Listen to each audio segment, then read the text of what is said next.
Hello, and welcome to episode 19 of the Nonprofit Leaders Network podcast. Bob Lane, Executive Director of New Albany, Indiana Housing Authority, will be sharing with us today about partnerships and collaborations.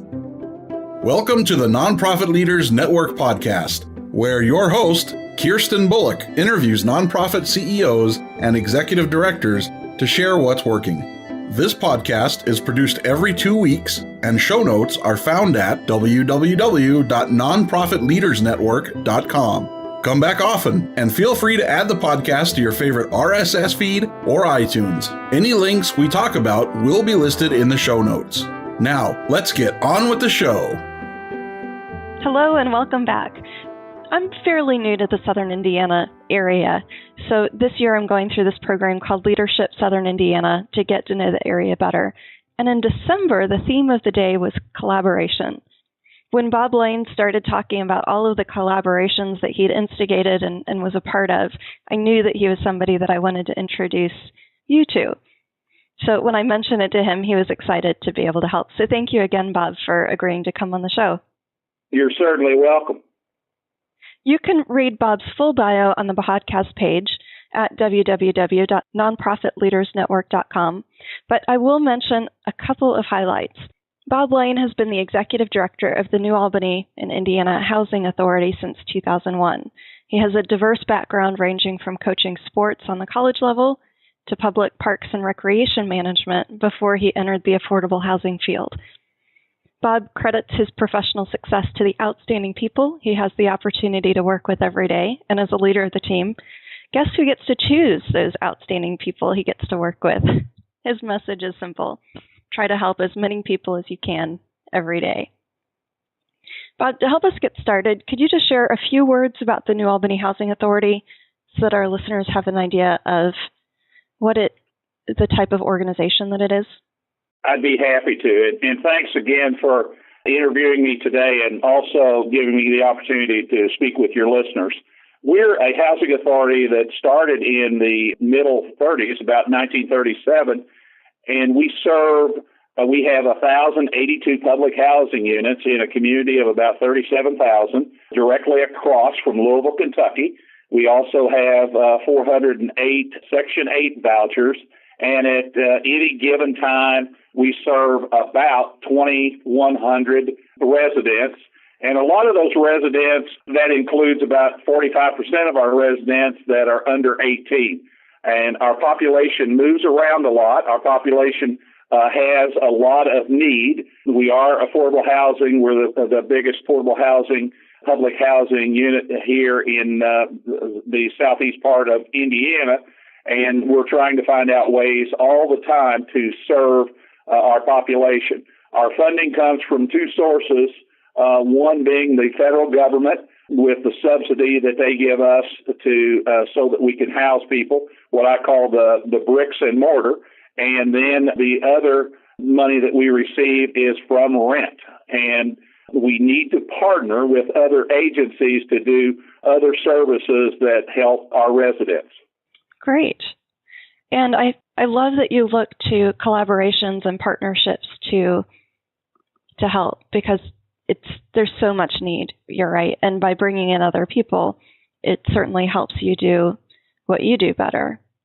But in our conversation a couple of days ago, you mentioned that when you first started out, you didn't have such a optimistic and positive view of partnerships and collaborations. Could you share a little bit more about that? I sure did not. In fact, I was probably several years ago very negative on collaboration. I felt like that it took more work, which it does, and I was not able to share as much as I am able to do now. Also, I probably had the silo mentality. But I found out quickly that that will not work. And if the true goal is to help as many people as we possibly can of our housing, that I need other partners to help us. And we have currently over 40 local agencies that we partner with in some way or another.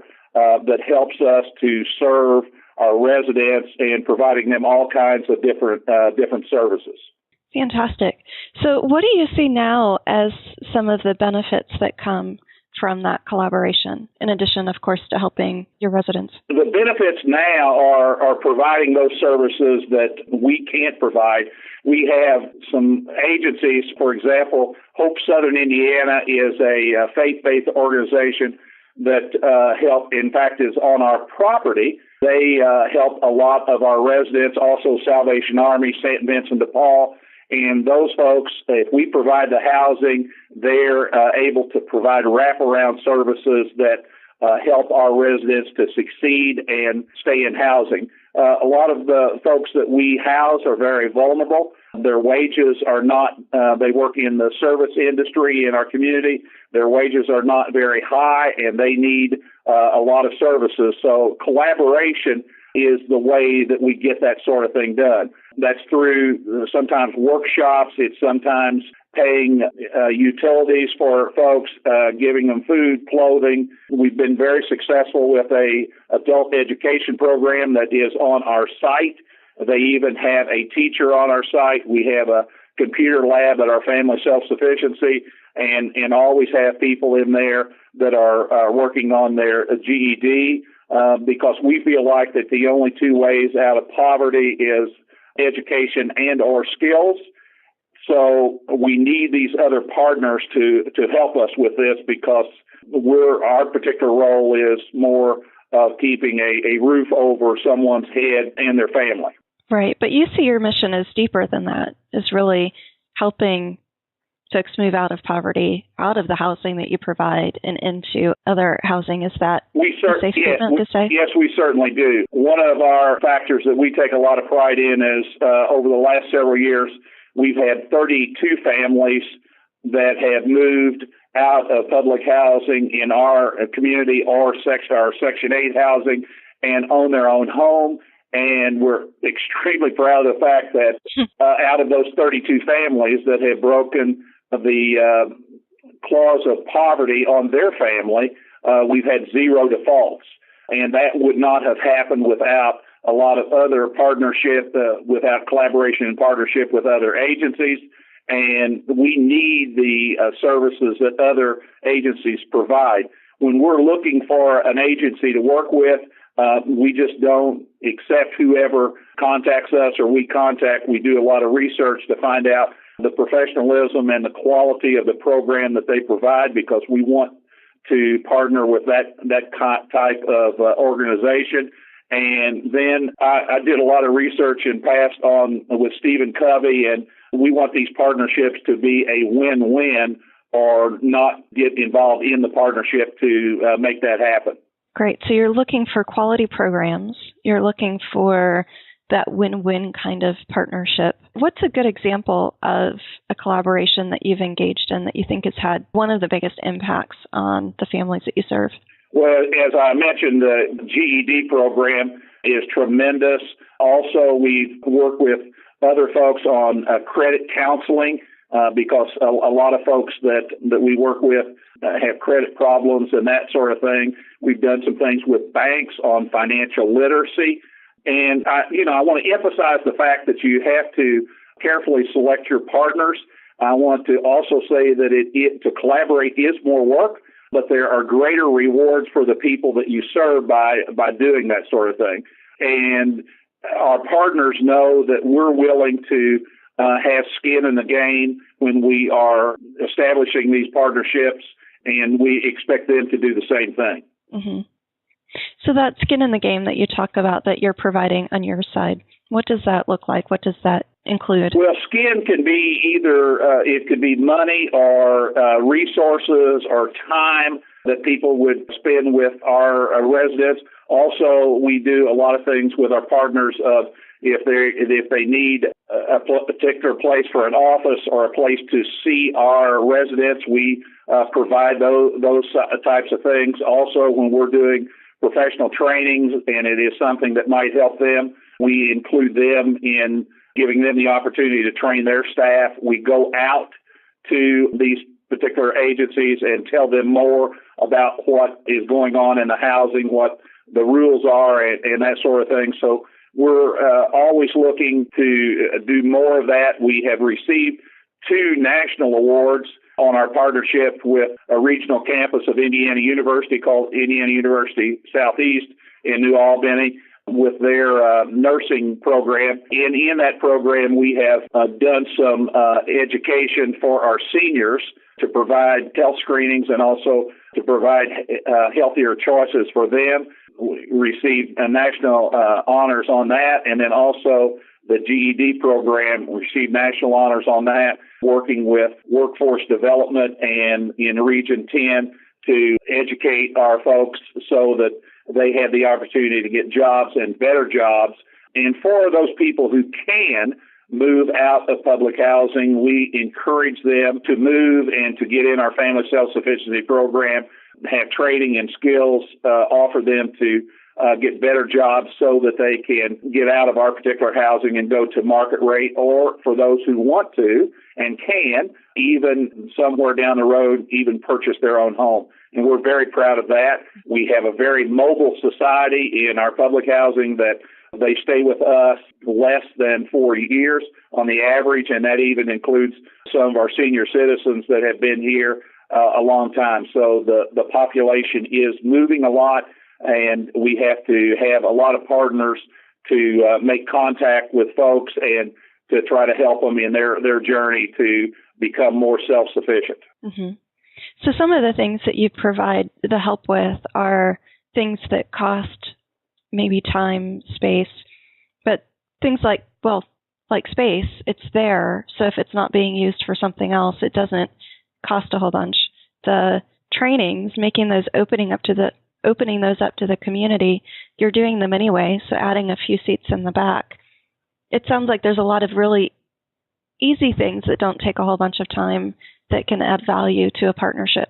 They certainly are. And we want partners to feel like that we are giving our part, because if we have expectations from them, we also want to be able to give equally. And that's where that win-win comes in. We don't want to be in a situation where it's just the housing authority. We want to work closely with every facet of our community, whether that be our city or our county or state. We want to work closely with them so that we can better serve the residents that are on our properties. Mm-hmm. Now, there's some organizations, they say that they're really open to partnerships, but what partnership means to them is that their name goes on it, they get all the recognition for it, and everybody else just needs to be part of it. Is that the model that you advocate, or what I think you're going to say is that it's really more about sharing the glory, being part of a team? Which way do you lean towards? I'm laughing because some of those, I say they're partners that want to live good, smell good, and do nothing. We try to sort those out very quickly and find out early on if they are truly engaged in what we are trying to do, that we're engaged in their mission and they're engaged in ours. And if it doesn't work, mutually work for both, we want to try to get out of that as quickly as possible and go on to somebody else that we'll work with. There's plenty of folks out there that want to partner and understand the value of collaboration. Sometimes it's until I figured it out. I thought that it was just a lot more work on the collaboration side, but I found out now that if you're trying to accomplish your goals, you can be 10 times more successful if you do collaborate with other folks. And that's the kind of thing that we do. We have certain expertise in housing. Other folks have expertise in other areas, and we try to bring that together to provide more services in a very efficient way to the residents that we serve. Mm-hmm. And that's a good segue, I think, to this next question, which we're going to get real for a minute, because we know that partnerships don't always work out the way that we think we're going to. We do our due diligence. We do everything that we can to set it up right, but sometimes things just fall apart. Would you mind sharing about perhaps an experience, don't name names, but an experience where things didn't go so well, what you learned from that and how you fixed it? Yes. One experience we had was an agency that has a very good reputation locally and all that sort of thing. And I think they do a good job with what they do, but they were not at the point in their development that they wanted to fully engage as a partner.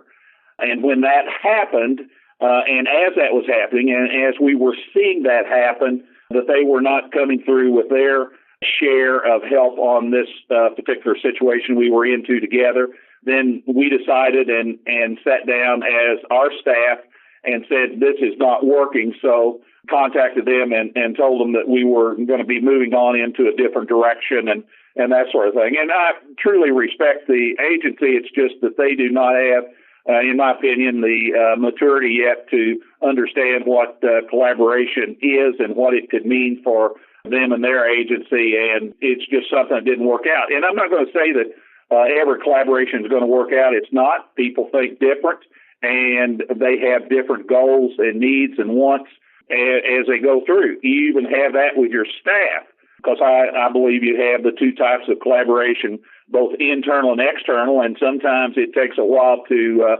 get your staff all on the same page to collaborate and know that decision-making and also services where you work together work a lot better than somebody just taking on or trying to have their own silo where they just do their own thing. Mm-hmm. And with that approach, I'm sure you get a much stronger, much more cohesive team. Yes, you do. And it takes a while for that kind of attitude and training to come out. Also, if you're doing a collaboration with another agency, I mean, there certainly are questions. We may sit down and talk about what we would do together, but the real truth in the action is what do you do after you've talked and said that you would do that? And we try to make sure that we're doing our part because we do have high expectations for whomever we're partnering with to do their part. So those kind of things we need to talk out. And if there are problems, you want to attack those as quickly as possible, point those out to the leadership of whoever you're partnering with and give them the opportunity to fix it if they can. And if they can't fix it, then, as I said, we need to move on to somebody else that could provide that service or be looking for somebody that could provide that opportunity for our residents. Mm-hmm. So logistically, to leave yourself in a place where you can explore it, do you usually have formal written agreements of collaboration, a memorandum of understanding, or is it more of a handshake? We have both, probably fewer memorandums of understanding, more of a handshake type, and the MOUs that we would have, they are open-ended such that they would give either partner or collaborator a 30-day window that if things weren't working, that they could get out of it. So, but most of the folks we will deal with is more like on a handshake type basis. Mm-hmm. And has that worked pretty well? Yes, it has worked well for us. And you establish a reputation if you're a collaborator over time, and people you'll have in your agency, organization, and with your staff the integrity that other folks, the word gets around especially in a small community like ours of 37,000, it gets around what you carry through and what you don't. So that's established pretty quick, and other folks know what you are willing to do. If you're able to do that and can do that, they know that very quickly. Mm-hmm. Well, great. And in closing, do you have any closing words of advice or encouragement for folks who are listening in and they're thinking, oh, this is something I want to do, but I'm not sure how to get started? Any advice? I can encourage. I mean, it took me a while to sometimes in life you get hit by a 2x4 in the head and you finally figure it out that everybody is a lot stronger if everybody works together versus if you work alone. I will say it is easier to just kind of go through your work life and just do the things that you're doing and not collaborate with other people. But if you truly want to, as a not-for-profit, if you want to do a better job for the people that you serve, I feel like that collaboration is a must. And maybe I would encourage folks, don't try to have 40 partners to start with. Start small, one or two, and try to work through that. But always remember, you're trying to establish a situation for your agency and the other agency that you're working with that it is a win-win or no deal. Because if you have that kind of attitude, and that shows through the partnerships that you make, even one or two, start with that and kind of gear yourself and try to select the correct partnership. Also talk with other people and other staff so you can figure out who those folks are. Then you can be very successful in collaboration work for your agency and also help the agency you're collaborating with. Fantastic. Well, thank you, Bob, so much for joining us on the show and sharing your words of advice and encouragement and wisdom with our listeners. I appreciate your time, and I hope your listeners, out of something I have said or what we do, will be a success for them. Mm-hmm. Great. And thank you to all of our listeners for everything you do to make the world a better place. Thanks for listening to the Nonprofit Leaders Network podcast with Kirsten Bullock. If you like what you just heard, we hope you'll pass along our web address, nonprofitleadersnetwork.com, to your friends and colleagues. Be sure to check out our archive section on our website for previous podcasts. Join us next time for another edition of the Nonprofit Leaders Network podcast.